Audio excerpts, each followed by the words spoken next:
Ano nga ba ang hiwaga sa lugar na ito kung bakit dinalayo ito ng ating mga kababayan dito sa Aklan at sa buong Panay?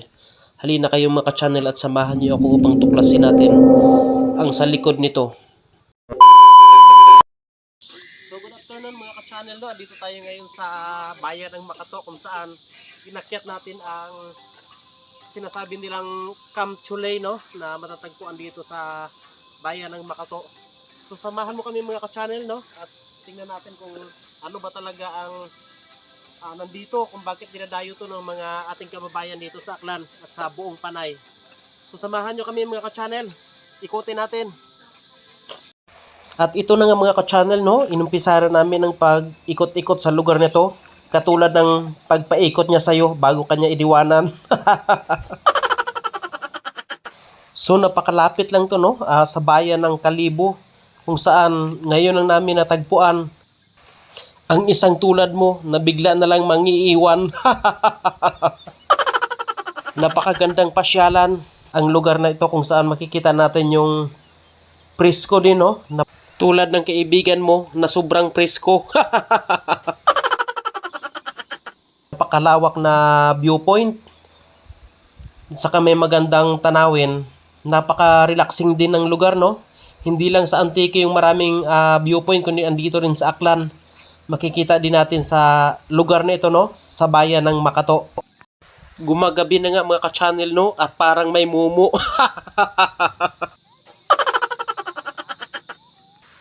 Dahil sa hapon na tayo nakarating dito sa lugar na ito, no? Halos wala nang gaanong tao kasi magagabi na nga. So, syempre sa amin na naman ang lugar na ito. Napaka-native ng kubo-kubo na ito mga ka-channel, no? Tingnan nyo. So, napaka-presko.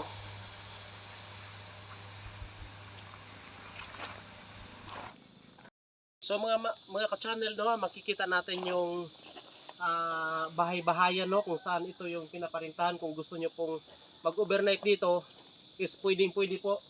Gaya nito na napaka-native, no. So pasukin natin mga ka-channel.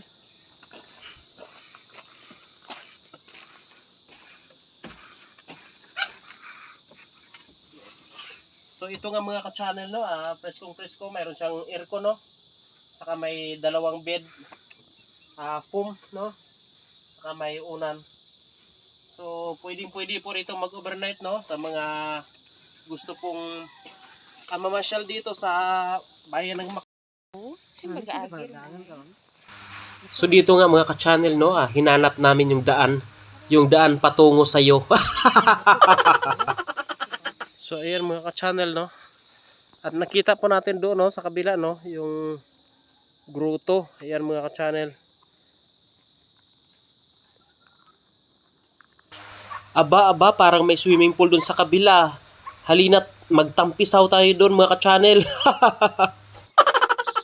So dito mga ka-channel, no, makikita natin yung isang kubo-kubo rin, no. Pwede po natin tirhan. At dito sa likod, na-amaze po ako at nakita ko rin na mayroon siyang swimming pool, no. Ayan. Ayan mga ka-channel. Oh my God! Pwede po tayo maligo dito, no? Napakasimple na. Ayan mga ka-channel, no? Dito po tayo sa taas. Ayan. Oops, mataas pala to, no? Dahan-dahan tayo, baka mahulog tayo. Mahulog tayo sa maling tao. Nakaka-amaze mga ka-channel, no? Kasi kanila itong na-develop ng napakaganda. Mas maganda pa sa dinala mo dito nung pumunta ka.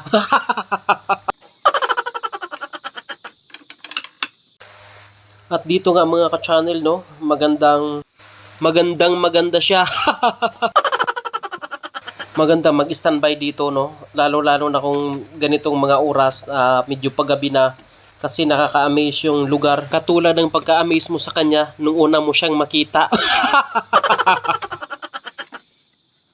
Ang maganda dito mga ka-channel, no, magiging busy ang mata mo sa pagtingin sa magagandang tanawin.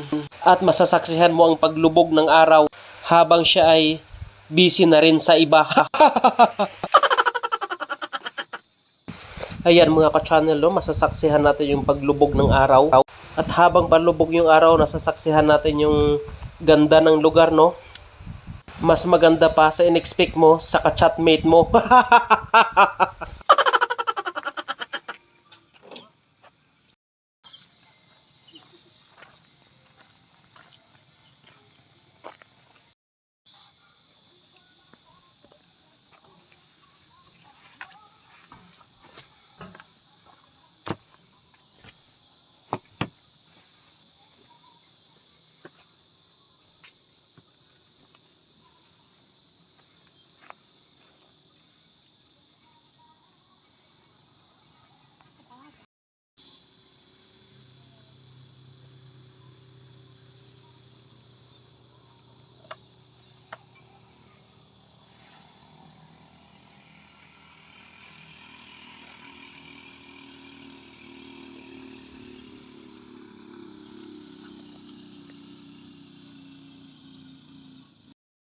At syempre mga ka-channel, paggabi na, no, kaya picture-picture muna kami bago umuwi ng Kalibo. So ito na mga ka-channel, no, kapag may mga oras kayo, pwedeng-pwede nyong puntahan ang Camp Chulay dito sa bayan ng Makato. Hindi po kayo magsisisi at makasaksihan nyo ang ganda nitong lugar. So maraming salamat po sa panonood.